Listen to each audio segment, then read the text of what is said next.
कोई दिक्कत नहीं। ये झाड़ियाँ जो आप देख रहे हो ना, ये 16,108 गोपी रूप है। जे आज भी भगवान कृष्ण रात को यहाँ डेली आते हैं और ये गोपियाँ भी राम जी के ज़माने की गोपी हैं। इन्होंने पति रूप का वरदान राम जी से मांगा था। राम जी बोले हम मर्यादा में हैं, तुम्हारी इच्छा पूर्ण द्वापर युग में करेंगे। तो भगवान ने कृष्ण अवतार लिया, इनकी महारास लीला करके यहाँ नहीं किया, निधवन में वंशी बट पे इनकी मनोइच्छा पूरी करी थी।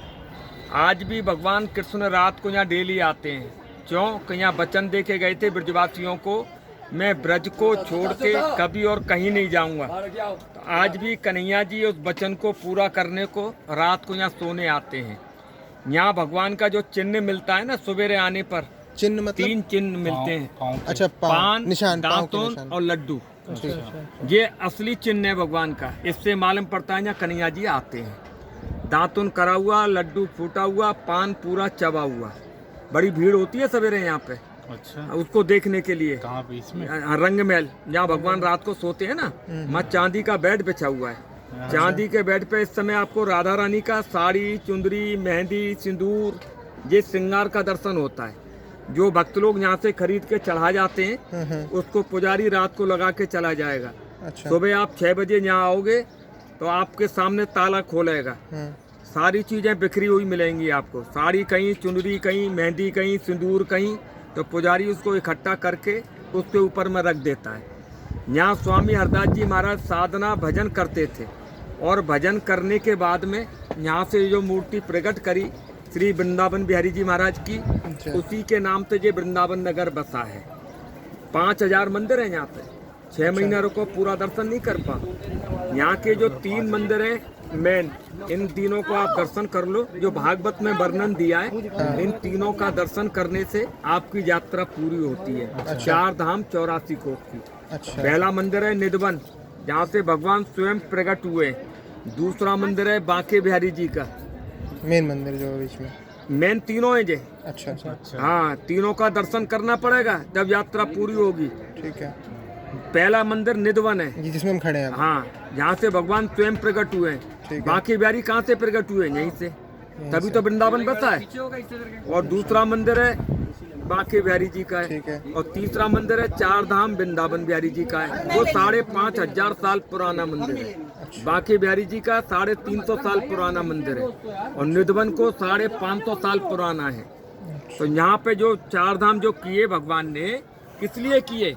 अपने माता और पिता के कारण। सारे जगह तुम जाओ, घूम के आए भगवान। कहाँ कहाँ गए? जगन्नाथपुरी, द्वारका, बद्रीनाथ, रामेश्वरम। अच्छा। जब भगवान लौट के आए थे ना, तो अपनी माता को 4 धाम 84 कोस यात्रा का पुण्य प्राप्ति वृंदावन में ही दिया था। वो दर्शन इसके बाद में, वो मंदिर बंद नहीं होता है न, ये मंदिर बंद होता है। अच्छा। और मंदिर सारे बंद हो जाते हैं। तीर्थ के मंदिर हैं दोनों जी। अच्छा। यहाँ भोग प्रसाद लगता नहीं है। जो भी भोग प्रसाद आप लगाते हो वो 4 धाम वृंदावन बिहारी में लगाते हैं। वो लीला मैं आपको आगे बतलाऊंगा। अच्छा। यहाँ जी तो को सारी गोपियाँ एक दूसरे में जुड़ी हुई हैं जी, राधा और कृष्ण के भाव से। इसको बोलते हैं वन तुलसी। चिंता न करो, मैं देख रहा हूँ। तो कहते हैं ना, वृंदावन सा वन नहीं, नंद गांव सा गांव, और वंशी वर्षा वट नहीं, श्री कृष्ण नाम सोना। तो 16,000 गोपियों में एक कृष्ण जी का रूप है, वो मैं आपको दिखाता हूँ। राधे राधे बोलो, राधे राधे। वृंदावन में डूबलो, मन की गति बोलो। ये कृष्ण रूप का दर्शन है भगवान का। इसका नाम है श्याम तमाल का वृक्ष बोलते हैं। देखो इसका पत्ता कितना कोमल होता है, आपको दिखाता हूँ मैं।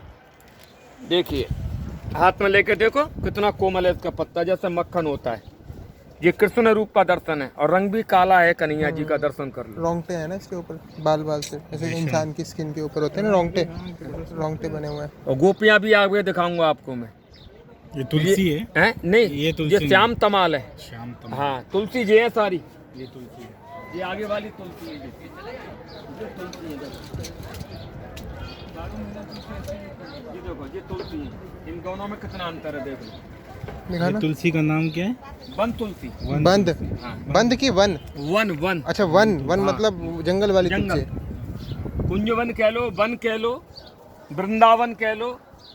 तो ये वन तुलसी के ये रूप हैं जी। और देखो सब इसमें घास नहीं होती है कहीं की, अच्छा अच्छा, हाँ फर्श पे घास नहीं होगी। घास नहीं मिलेगी आपको, कितना भी पानी लगा लो, कुछ भी लगा लो। और ये वृक्ष आज देख लो और 20 साल बाद आना, ऐसे ही वृक्ष मिलेंगे आपको।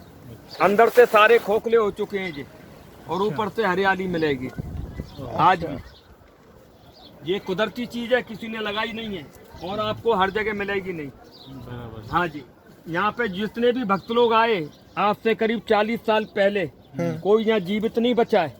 ऐसा क्यों? और उन भक्तों की मुक्ति हो गई, क्योंकि भगवान का रूप इतना तेज होता है ना, जैसे आकाश में बिजली नहीं तड़कती है, उसी प्रकार से भगवान का रूप होता है। आदमी सहन नहीं कर पाता है उसको, तुरंत उसकी मृत्यु हो जाती है। तो उन भक्तों की समाधियां आज भी यहाँ पे अंदर में, और एक नहीं है 150 समाधि इसके अंदर मौजूद है। हाँ जी, इस वन के अंदर 150 समाधि ऑलरेडी मौजूद है भीतर में। जो का दर्शन है, इसका नाम है ललिता कुंड। अच्छा, ये महाराज लीला में जल पिलाया था भगवान ने गोपियों को। अब तो जल है नहीं इसके अंदर में, जो कुआं बना है ना, कुएं में जल भरा हुआ है। द्वापर युग का दर्शन है, द्वापर की है।